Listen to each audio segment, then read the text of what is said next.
গ্ৰহণ কৰিবলৈ নিমন্ত্ৰণ কৰাৰ বাবে উদ্যোক্তাসকলক আন্তৰিক ধন্যবাদ জ্ঞাপন কৰিছোঁ আৰু লগতে যি অনাকাংক্ষিত পৰিস্থিতিৰ সৃষ্টি হ'ল যাৰ বাবে আমাৰ অলপ সভাখন কিছু পলম হ'ল ইয়াৰ বাবে মই আন্তৰিক দুখ প্ৰকাশ কৰিছোঁ। বন্ধুসকল, আচলতে এই কাৰ্যসূচীটো আচলতে ৱৰ্কশ্বপৰ নিচিনা হোৱা হ'লে ভাল আছিল, কিন্তু এইটো ৱৰ্কশ্বপৰ পৰ্যায়ত নহৈ পেলাই ই এটা সভাৰ অৱস্থালৈ গুচি গ'ল। ৱৰ্কশ্বপৰ কাৰণে কিছু সময় লাগে আৰু ইজনে সিজনৰ লগত তেতিয়া মত বিনিময় কৰাৰ সুযোগ পোৱা যায়, কিন্তু এই গোটেই প্ৰক্ৰিয়াটো একপক্ষীয় হ'ব। এতিয়া মই কৈ যাম, আপোনালোকৰ পৰা মই একো শুনিবলৈ সুযোগ নাপাম, কিন্তু তৎসত্ত্বেও মই মোৰ মূল বক্তব্য প্ৰদান কৰাৰ আগতে মই দুটামান কথাৰ স্পষ্টীকৰণ দি ল'ব লাগিব।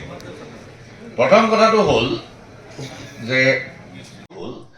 যে প্ৰিণ্টৰ ক্ষেত্ৰত কোভিড পৰৱৰ্তী পৰিস্থিতিত আমাৰ এটা সংকটৰ সৃষ্টি হৈছে প্ৰিণ্ট মিডিয়াৰ ক্ষেত্ৰত। কাৰণ কোভিডৰ সময়ত আমাৰ প্ৰিণ্ট মিডিয়া একেবাৰে সাংঘাতিক ধৰণে কমি আহিলে, বহুত দিন ধৰি পেপাৰ নোলোৱাকৈ থাকিল, মানুহৰ অভ্যাস সলনি হৈ গ'ল।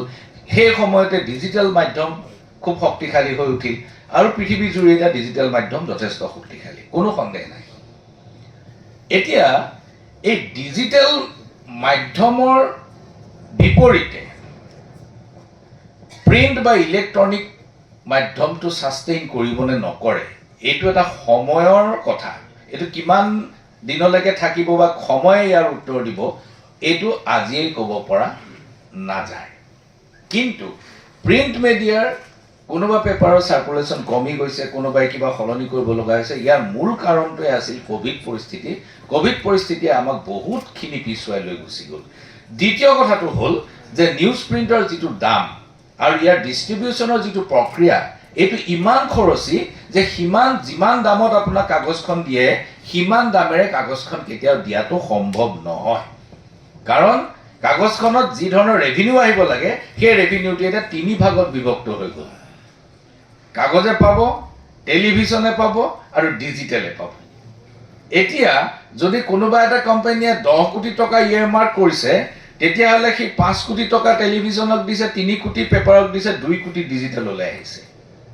গতিকে ৰেভিনিউ যেতিয়া ভাগ হৈ গ'ল, অট'মেটিকেলি প্ৰিণ্টৰ পইচাটো কমি আহিল।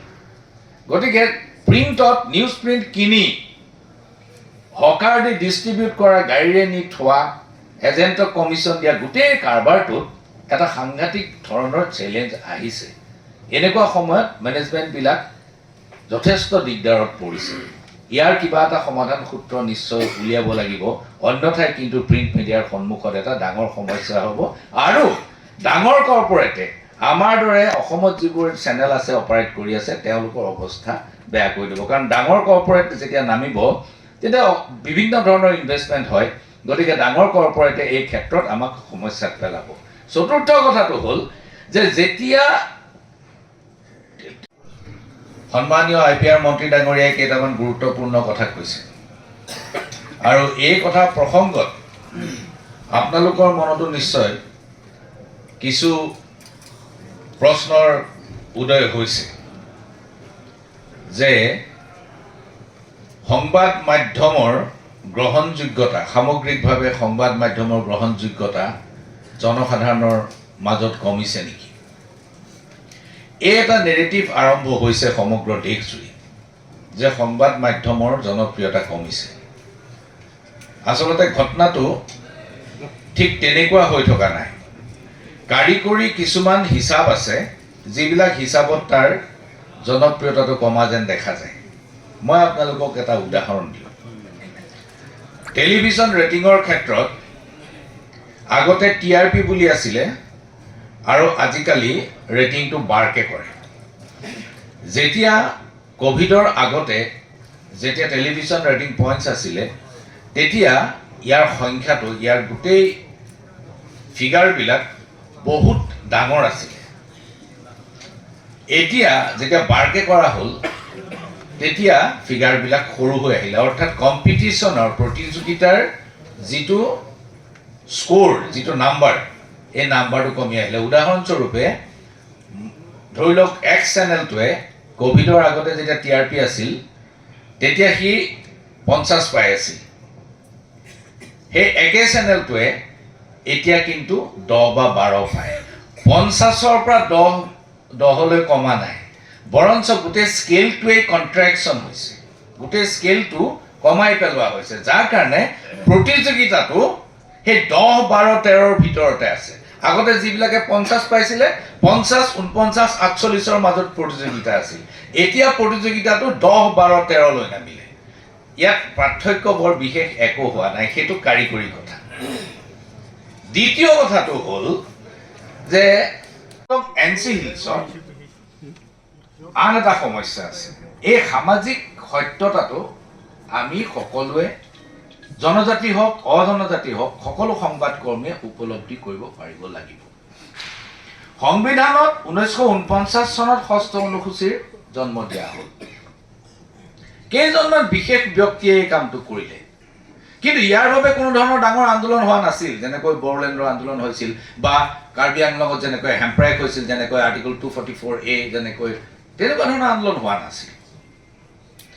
কিন্তু 6ষ্ঠ অনুসূচী দিয়াৰ পিছতো, সুৰক্ষা দিয়াৰ পিছতো এই ধৰণৰ প্ৰত্যাশা অব্যাহত থাকিল। ইয়াৰ কাৰণটো হ'ল যে নতুনকৈ যেতিয়া এটা সংহত মধ্যবিত্ত শ্ৰেণীৰ সৃষ্টি হয় যিকোনো জনগোষ্ঠীয় সমাজত, তেতিয়া তাৰ এটা আকাংক্ষা থাকে, আৰু এই আকাংক্ষাক আপুনি বাধা দিব নোৱাৰে। ইতিহাসৰ এইটো গতি। সকলো মানুহ সদায় একে স্তৰত একেধৰণে কেতিয়াও নাথাকে। গতিকে ইতিহাসৰ গতিত সি ক্ৰমাৎ নিজৰ আকাংক্ষা প্ৰতিফলিত কৰিবলৈ বাধ্য আৰু কৰি যাব। এই কথাটোত যেতিয়া আকাংক্ষাৰ বাবে, যেতিয়া আকাংক্ষা প্ৰতিফলিত কৰোঁতে যেতিয়া আন্দোলন হয়, তেতিয়া তাত নতুনকৈ দুটা শ্ৰেণীৰ সৃষ্টি হয়, দুখন সমাজৰ সৃষ্টি হয়। এটা হ'ল পলিটিকেল ক্লাছ, ৰাজনৈতিক শ্ৰেণীটো, আৰু ইটো হ'ল চিভিল ছ'চাইটি। ৰাজনৈতিক শ্ৰেণী মানে মই এই ৰাজনীতি কৰি থকা মানুহবোৰক কোৱা নাই, প্ৰমোদ বড়ো বা হাগ্ৰামা মহিলাই নহয়। পলিটিকেল এটা ক্লাছ হয়, যি এলিট ক্লাছটোৱে তাৰ ৰাজনীতিটো নিয়ন্ত্ৰণ কৰাৰ চেষ্টা কৰে, কাৰণ জানে যে জাতিৰ আকাংক্ষা পূৰণ কৰিব পাৰিব তেতিয়াহে যেতিয়া ৰাজনৈতিক ক্ষমতা জাতিৰ হাতলৈ আহিব। এই আকাংক্ষাটো তেতিয়া প্ৰতিফলিত হয় আৰু এটা পলিটিকেল ক্লাছৰ সৃষ্টি হয়। তেওঁলোক আমাৰ মাজতে থকা কিছুমান মানুহ যি নিজেই নাজানে যে he belongs to that political class. দ্বিতীয় এখন সমাজৰ সৃষ্টি হয়, সেইটো হৈছে চিভিল ছ'চাইটি। এখন নাগৰিক সমাজৰ সৃষ্টি হয়, যি সমাজখনৰ সুৰক্ষা, গণতান্ত্ৰিক অধিকাৰ, আকাংক্ষাৰ কথা সদায় চিন্তা কৰে।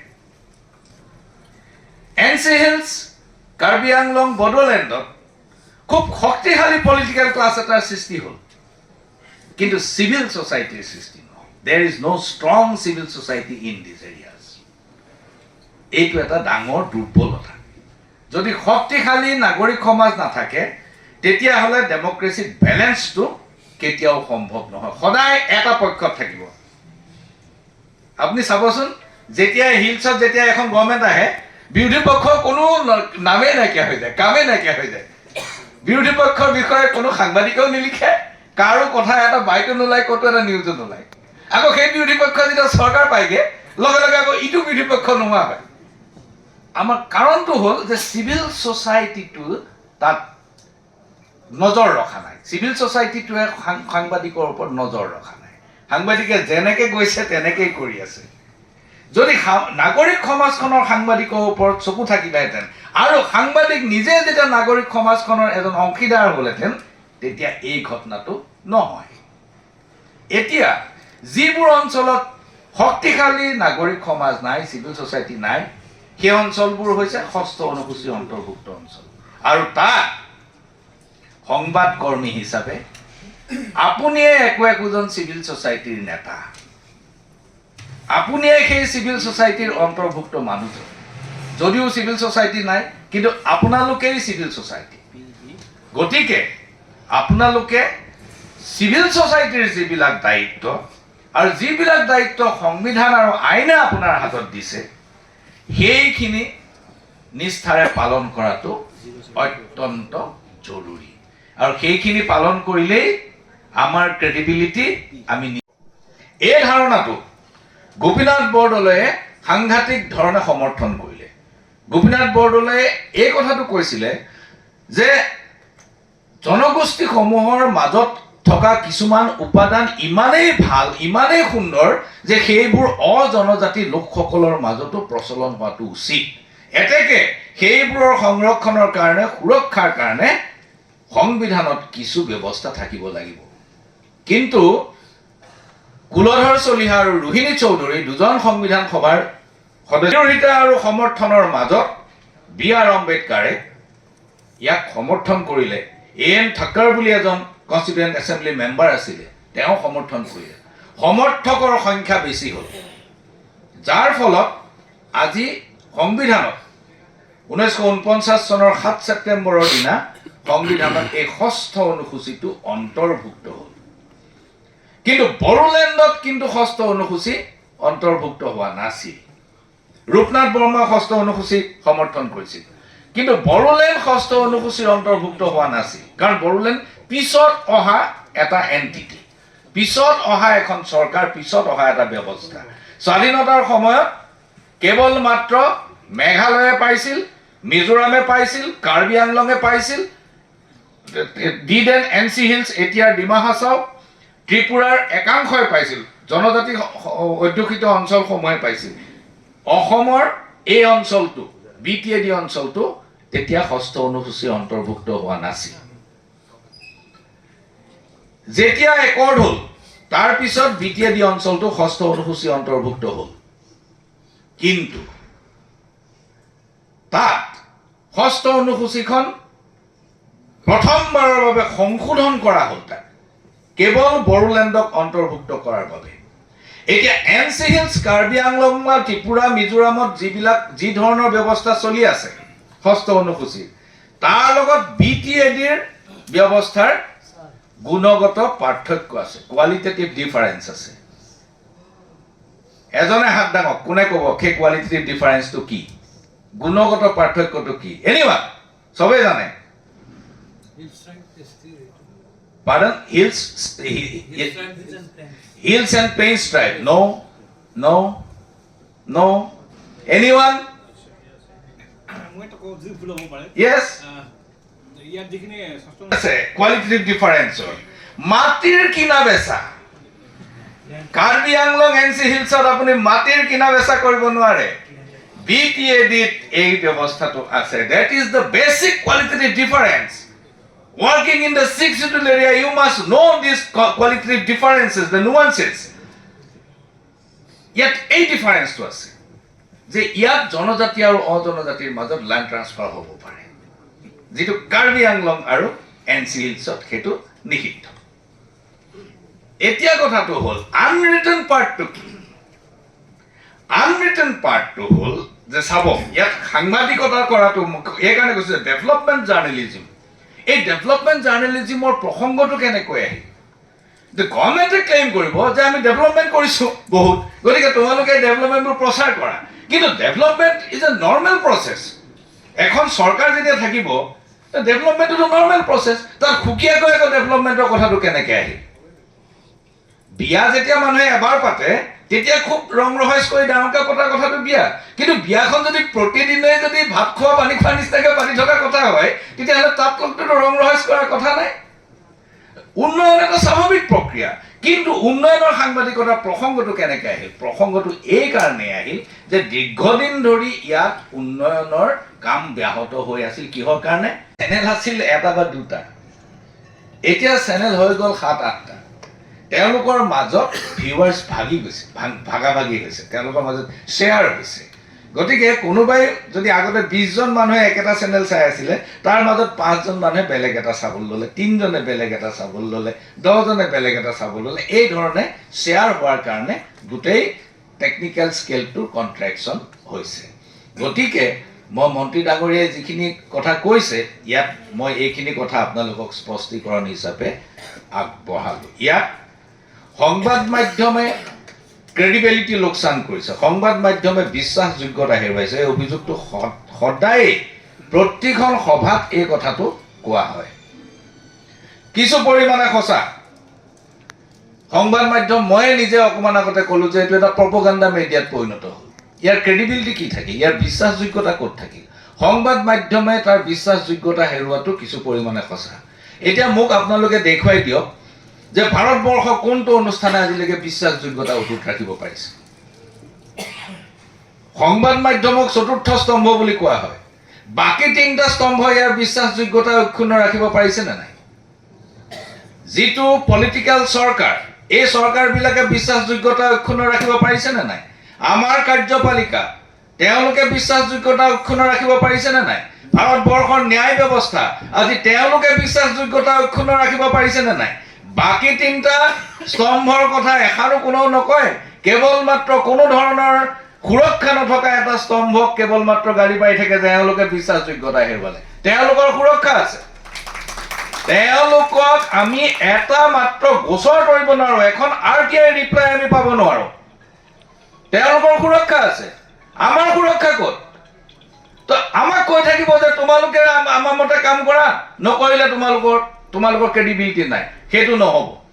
বাকী তিনিটা অনুষ্ঠানৰ ক্ৰেডিবিলিটি লাইনত আনা, তাৰপিছত মোৰ ক্ৰেডিবিলিটিৰ প্ৰশ্ন কৰিবা। আজি কেনেকৈ সংবাদ মাধ্যমে ন্যায়ালয়ক সন্দেহ কৰিবলৈ, ন্যায়ালয়ৰ ওপৰত প্ৰশ্ন কৰিবলৈ সুযোগ পায়? কালি মোৰ ইণ্টাৰভিউ চলিছে ছিনিয়ৰ এডভকেট অনিল ভট্টাচাৰ্যৰ লগত। প্ৰত্যেকটো প্ৰশ্নই ন্যায়ালয়ৰ বিৰুদ্ধে গৈছে। কেনেকৈ কাৰ্যপালিকাক সন্দেহ কৰিবলৈ হেৰি পাইছে? কেনেকৈ ৰাজনৈতিক চৰকাৰবিলাকে কেনেকৈ তাৰ ক্ৰেডিবিলিটি হেৰুৱাইছে গোটেই পৃথিৱীয়ে দেখি আছে। আৰু তাত আহি পেলাই সংবাদ মাধ্যমে ক্ৰেডিবিলিটি হেৰুৱাইছে, অকল সেইটো কথা সঁচা হ'ব নোৱাৰে।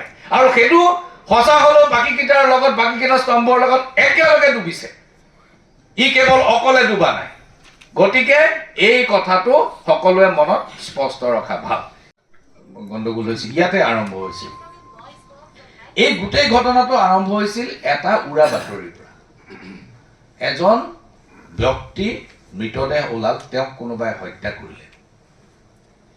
এই হত্যাকাণ্ডটো উলিয়াই দিয়া হ'ল যে এজন ট্ৰাইবেল লোকক হত্যা কৰা হৈছে আৰু এটা বিশেষ কমিউনিটিৰ মানুহে তেওঁক হত্যা কৰিলে।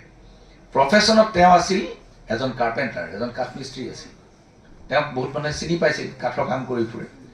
ৰিউমাৰ ওলাই গ'ল যে এটা বিশেষ সম্প্ৰদায়ৰ মানুহে এই ঘটনাটো কৰিলে আৰু মানুহজন ট্ৰাইবেল মানুহ। ইয়াৰ পিছৰে পৰা 24 ঘণ্টাৰ ভিতৰত এই অঞ্চলটো সাংঘাতিক ধৰণে উত্তপ্ত হৈ পৰিল আৰু বহু মানুহৰ মৃত্যু হ'ল।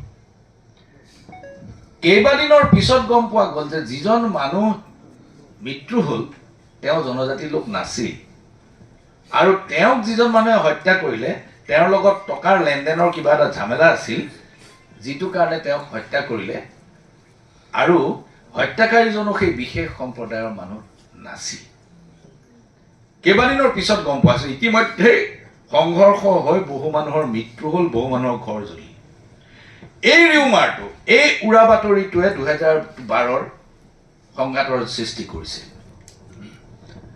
এই উৰা বাতৰি আৰু অপপ্ৰচাৰ এইটো কোনে কৰিব? কিছুমান কোৱাৰ্টাৰ আছে। এই কোৱাৰ্টাৰবিলাক আইডেণ্টিফাই কৰিব লাগে যে কোনে এই উৰা বাতৰিটো প্ৰচাৰ কৰিব পাৰে। আপুনি সঁচা বাতৰিটোৰ পিছত দৌৰক, লাগিলে 2 দিন দেৰি হওক, 2 দিন দেৰি হওক। মিছা বাতৰি সোনকালে প্ৰচাৰ কৰাৰ বাবে আপোনাক কোনো পুৰস্কাৰ নিদিয়ে, লাভ নাই। যে বাতৰি মিছা কিন্তু গৈছে সোনকালে, চবতকৈ আগতে পাইছে, সেইটোৰ কোনো ক্ৰেডিবিলিটি নাই। কিন্তু সঁচা কথাটো আপুনি মানুহৰ আগত প্ৰকাশ কৰক। আৰু সদায়ে উভয় পক্ষৰ মাজৰ সন্তুলন ৰাখিব পৰাকৈ বাতৰি প্ৰচাৰ কৰক। উভয় পক্ষৰ মানুহে নিজৰ ক্ষোভ প্ৰকাশ কৰিব পাৰিব লাগিব। সকলো সমাজৰ সকলো অংশৰ মানুহেই নিজৰ ক্ষোভ আপোনাৰ মাধ্যমৰ জৰিয়তে প্ৰকাশ কৰিব পাৰিব লাগিব। কেৱল যদি একাংশ মানুহৰ কথা আপুনি কৈ থাকে, আন একাংশ মানুহৰ বাবে এই কথাটো ন্যায় বিচাৰ নহ'ব। ইয়াত এটা হ'ল যে 6ষ্ঠ অনুসূচী অন্তৰ্ভুক্ত জনগোষ্ঠীসমূহৰ সুৰক্ষা, আনহাতে এই জনগোষ্ঠী বহিৰ্ভূত মানুহবোৰৰ সুৰক্ষা। এই কথাটোৰ বেলেঞ্চটো সদায় মনত ৰাখিব লগা হয়, যিটো আন অঞ্চলৰ সাংবাদিকে এই কথাটো চিন্তা নকৰিলেও চলে, কাৰণ ইয়াত এইটো অত্যন্ত স্পৰ্শকাতৰ এই বিষয় ইয়েছ ইন দ্য হিলছত সেই ৰাইটটো নাই, এইটো ডনেট কৰিব লাগিব বা অন্য ধৰণে চলাব লাগিব, চেল কৰিব নোৱাৰে। এতিয়া ইয়াত কথাটো হ'ল যে এই যে সংঘাতটো, এই সংঘাতটো স্থায়ী কথা নহয়, কিন্তু সংঘাতৰ যিটো অবৈৰীমূলক যিটো কণ্ট্ৰাডিকশ্যন, তাৰমানে দুটা ধৰণৰ কণ্ট্ৰাডিকশ্যন থাকে।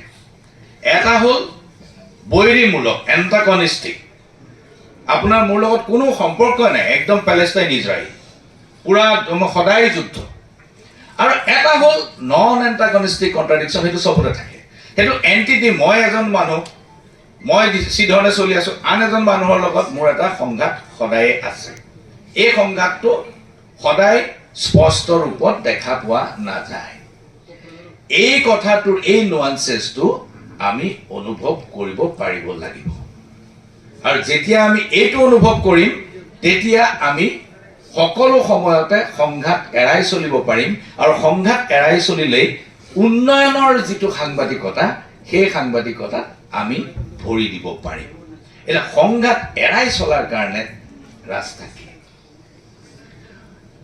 এটা সংঘাতৰ পূৰ্বৱৰ্তী অৱস্থা এটা থাকে, প্ৰি কনফ্লিক্ট, অৰ্থাৎ সংঘাতৰ অভিমুখে লৈ যোৱাৰ যিটো পৰিস্থিতি, আৰু এটা হ'ল কনফ্লিক্ট পিৰিয়ড, একেবাৰে সাংঘাতিক ধৰণৰ সংঘাত চলি থকাৰ পৰিস্থিতি, আৰু এটা হ'ল পষ্ট কনফ্লিক্ট, ইটো হ'ল সংঘাতৰ পৰৱৰ্তী অৱস্থাৰ পৰিস্থিতি। এতিয়া সংঘাত নহ'বৰ কাৰণে সংঘাতৰ পূৰ্বৱৰ্তী পৰিস্থিতিটোত সাংবাদিকৰ দায়িত্বটো অত্যন্ত বেছি। যিমানে সমাজখনক উৰা বাতৰি আৰু অপপ্ৰচাৰৰ পৰা মুক্ত কৰি ৰাখিব পাৰিব, সিমানেই আপুনি সংঘাতক দূৰত ৰাখিব পাৰিব। উৰা বাতৰি আৰু অপপ্ৰচাৰে বহু ডাঙৰ সংঘাতৰ সৃষ্টি কৰে। এই লাষ্ট যিটো ডাঙৰ সংঘাত হৈ গৈছিল, সম্ভৱ 2011 সম্ভৱ 2012 ইয়েছ, এই ধৰণে ইয়াত ষষ্ঠ অনুসূচীটো আছে। এই ষষ্ঠ অনুসূচীত কৰ্মৰত সংবাদকৰ্মীসকলৰ একাংশ স্থানীয় জনগোষ্ঠীয় সংবাদকৰ্মী, আন একাংশ সেই জনগোষ্ঠীটোৰ লগত নিমিলা ধৰণৰ বা অজনজাতি সংবাদকৰ্মী, অৰ্থাৎ এটা ছেকশ্যন ট্ৰাইবেল, ইটো ছেকশ্যন নন ট্ৰাইবেল। এতিয়া আপোনালোক 7খন জিলাৰ পৰা আহিছে, আপোনালোকৰ ভিতৰত নন ট্ৰাইবেল কিমান আছে? হাত দাঙকচোন। 3/4 3/4 ট্ৰাইবেল সাংবাদিক আৰু 1/3 নন ট্ৰাইবেল সাংবাদিক ইয়াৰ উপস্থিত থকা। মই কৰ্মৰত হিচাপটো মই দিব নোৱাৰিম।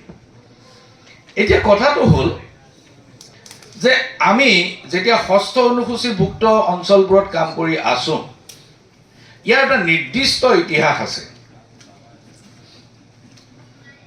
ইয়াৰ নিৰ্দিষ্ট ইতিহাসটো হ'ল যে সংবিধান সভাত যেতিয়া আলোচনা হৈছিল সাংবিধানিক অধিকাৰৰ প্ৰসংগত, তেতিয়া উত্তৰ পূবৰ জনজাতিসকলৰ সম্পৰ্কত কিছু সুৰক্ষা বিচাৰি কিছুমান মানুহে কথা কৈছিল। এই যে জনজাতিসকলৰ বিশেষ সুৰক্ষা দিব লাগে, এই ধাৰণাটো প্ৰথম সংবিধান সভাত কোনে আনিছিল আপোনালোকৰ মনত পৰিবনে বাৰু? কাৰোবাৰ? এনিৱান? ষষ্ঠ অনুসূচীৰ গোটেই ধাৰণাটো সংবিধান সভাত কোনে আনিছিল? So that's our biggest problem. We have been working in the sixth schedule area, but we never tried to learn what is the history of sixth schedule area. এইটো বহুত ডাঙৰ কথা। যিটো অঞ্চলত কাম কৰি আছে, সেই অঞ্চলটোৰ ইতিহাসটো আমি সকলোৱে জানি লোৱা উচিত। এই অঞ্চলবোৰ কিয় ষষ্ঠ অনুসূচী অন্তৰ্ভুক্ত হ'ল, কোনে কৰিলে?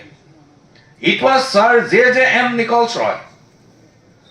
জেমছ জয়মোহন নিকলছ ৰয়, তেওঁ মেঘালয়ৰ মানুহ, এতিয়াৰ মেঘালয়ৰ মানুহ। তেওঁ আছিলে কেবিনেটৰ খ্ৰীষ্টিয়ান মেম্বাৰ। আগতে যেতিয়া স্বাধীনতাৰ আগতে কেবিনেট আছিলে, চৰকাৰ আছিলে, তাত এংলো ইণ্ডিয়ান আৰু খ্ৰীষ্টিয়ানৰ এটা ৰিজাৰ্ভেশ্যন থাকে, আৰু তাত তেওঁ খ্ৰীষ্টিয়ান মেম্বাৰ আছিলে। তেওঁ যেতিয়া সংবিধান সভালৈ নিৰ্বাচিত হ'ল, কনষ্টিটিউৱেণ্ট এছেম্বলিলৈ নিৰ্বাচিত হ'ল, তেতিয়া তেওঁ প্ৰথমবাৰৰ কাৰণে এইটো মুভ কৰিছিল যে উত্তৰ পূবৰ জনগোষ্ঠীসকলৰ সংগঠিত কৰিছে। আৰু ইয়াৰ বিষয়টো ৰখা হৈছে, মোক যিটো বিষয় দিছিলে যে balancing freedom and responsibility, media ethics in the age of development journalism. Media ethics in the age of development journalism. অৰ্থাৎ উন্নয়নমুখী সাংবাদিকতাৰ যুগত মিডিয়াৰ নীতি নিয়ম বা এথিক্স, সেইটো কিহৰ ৰেফাৰেঞ্চত ক'ব লাগিব? সেইটো ক'ব লাগিব ফ্ৰীডম এণ্ড ৰেছপনচিবিলিটি। আপোনাৰ ফ্ৰীডম, সংবাদ মাধ্যমৰ ফ্ৰীডম, আৰু বাকী তিনিটা অনুষ্ঠানৰ ফ্ৰীডম একেনে? ইমিউনিটি আৰু ফ্ৰীডম দুইটা একেনে? মুঠেই নহয়। আজি article 19, article 20, article 21 of our constitution, যিবোৰ ফ্ৰীডম, যিবোৰ আমাক মুক্তভাৱে কথা কোৱাৰ যি অধিকাৰ দিছে, সেইটো সাধাৰণ নাগৰিকৰ আছে আৰু একেখিনি অধিকাৰী সংবাদ মাধ্যমৰ আছে। ইয়াতকৈ এক চুলি পৰ্যন্ত বেছি অধিকাৰ সংবাদ মাধ্যমৰ নাই। এই কথাটো আমি সকলোৱে জানি লোৱা উচিত। ভাৰতৰ সংবিধানত সংবাদ মাধ্যমৰ প্ৰতি কোনো ধৰণৰ সুৰক্ষা নাই। সাধাৰণ নাগৰিকৰ দৰে আপোনাৰ বিৰুদ্ধে গোচৰ হ'ব পাৰে, সাধাৰণ নাগৰিকৰ দৰে আপোনাৰ যিকোনো ধৰণৰ বিচাৰ প্ৰক্ৰিয়া আৰম্ভ হ'ব পাৰে। কিন্তু এজন মন্ত্ৰীৰ ক্ষেত্ৰত আপুনি তেনেধৰণে বিচাৰ কৰিব নোৱাৰিব, কাৰণ আপুনি ইয়াৰ আগতে ৰাজ্যপালৰ অনুমতি ল'ব লাগিব। এজন বিধায়কক পুলিচে গ্ৰেপ্তাৰ কৰিব নোৱাৰিব, কাৰণ ইয়াৰ আগতে তেওঁ অধ্যক্ষৰ অনুমতি ল'ব লাগিব। এজন ন্যায়পালিকাৰ বিৰুদ্ধে আপুনি কোনো কথাই ক'ব নোৱাৰিব, কাৰণ তেওঁ কণ্টেম্প্ট হ'ব। এজন এক্সিকিউটিভৰ বিৰুদ্ধে আপুনি গোচৰ তৰিব নোৱাৰিব, কাৰণ আপুনি পূৰ্বৰ পৰা গভৰ্ণমেণ্টৰ চেংচন ল'ব লাগিব। এতিয়া কথাটো হ'ল, সেই ধৰণৰ সুৰক্ষা আমাৰ নাই। আমি একোজন সাধাৰণ নাগৰিকৰ দৰে ন্যূনতম যিখিনি সুৰক্ষা, সেইখিনিয়ে আমি পাওঁ। কিন্তু ইয়াত কনফ্লুৱেঞ্চটো হৈছে এটা বিশেষ অঞ্চলৰ, আৰু সেইটো হৈছে 62 ষষ্ঠ অনুসূচী। ষষ্ঠ অনুসূচী একাংশ জনগোষ্ঠীৰ বাবে নিৰ্ধাৰিত। অসমৰ একাংশ, মিজোৰামৰ সম্পূৰ্ণ, মেঘালয় হৈছে নতুনকৈ। সেইটো হ'ল যে প্ৰপগাণ্ডা মিডিয়া। এতিয়া চৰকাৰবিলাকে চবেই বিচাৰে যে সংবাদ মাধ্যমটো এটা প্ৰপগাণ্ডা মিডিয়া হওক, আৰু যেতিয়া তেওঁলোক বিৰোধী পক্ষত বহে তেতিয়া কয় যে সংবাদ মাধ্যমটো জনগণৰ পক্ষত হওক। যেতিয়া শাসনত থাকে তেওঁলোকে ভাবে যে এইটো এটা প্ৰপগাণ্ডা মিডিয়া হৈ থাকে। আজি অসমত হোৱা নাই, আমাৰ ভাগ্য ভাল। কিন্তু ৰাষ্ট্ৰীয় পৰ্যায়ত 80% চেনেলে, টেলিভিছন চেনেল বিশেষকৈ, বাতৰি কাকত এতিয়াও হোৱা নাই, বাতৰি কাকতৰ অৱস্থা এতিয়াও বহুত ভাল। 80% টেলিভিছন চেনেলে এতিয়া মোটামুটি প্ৰপগাণ্ডা কৰে। তেওঁলোকে জনগণৰ বাতৰি খুব কমেইহে প্ৰচাৰ কৰে। এতিয়া এই ঘটনাটোৱে তেওঁলোকৰ জনপ্ৰিয়তাটো কমাইছে নে বঢ়াইছে আপোনালোকে নিজেই চাব। যেতিয়া টেকনিকেল স্কেলত অনা হয়, যেতিয়া বাৰ্গ বা TRPত অনা হয়, এই কথাটো আপোনালোকক মই জনাই থওঁ। আজিৰ তাৰিখত ভাৰতবৰ্ষত আটাইতকৈ বেছি ডাঙৰ নেটৱৰ্ক কাৰ আছে? টেলিভিছন আৰু কেবল আৰু আপোনাৰ এই যে মোবাইলত অহা ডিজিটেলৰ যিটো নেটৱৰ্ক, এই নেটৱৰ্কটোৰ 85% কণ্ট্ৰল কৰে আম্বানী ফেমিলিয়ে। 85% কণ্ট্ৰল কৰে আম্বানী ফেমিলিয়ে। যিবিলাক কেবল অপাৰেটৰ আছে, ডাঙৰ ডাঙৰ কেবল অপাৰেটৰ আছে, GTPL আছে, আপোনালোকে জানে, ডাঙৰ ডাঙৰ কেবল অপাৰেটৰ আছে, চিটি।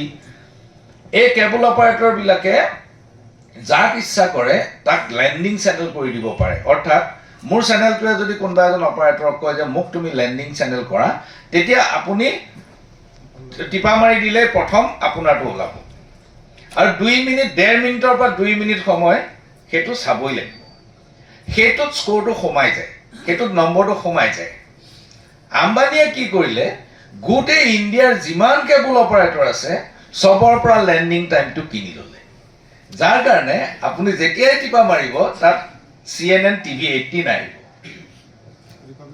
ৰিপাব্লিক ভাৰত আহে বা TV 18 আহে যি লেণ্ডিং স্পেচটো কিনিছে সি সেই নম্বৰটো পাই আছে গতিকে যিটো টেকনিক্যাল স্কেলত কথাটো মেজাৰ কৰিবলৈ গ'লে ঘটনাটো সত্যতাটো সেইটো যে আম্বানীয়ে 85% নিয়ন্ত্ৰণ কৰাৰ পিছত সেই টেকনিক্যাল স্কেলটো তেওঁলোকে যিকোনো ধৰণে মেনিপুলেট কৰিব পাৰে ইয়াৰ দ্বাৰা সংবাদ মাধ্যমৰ জনপ্ৰিয়তাটো কমাটো নুবুজায় কিন্তু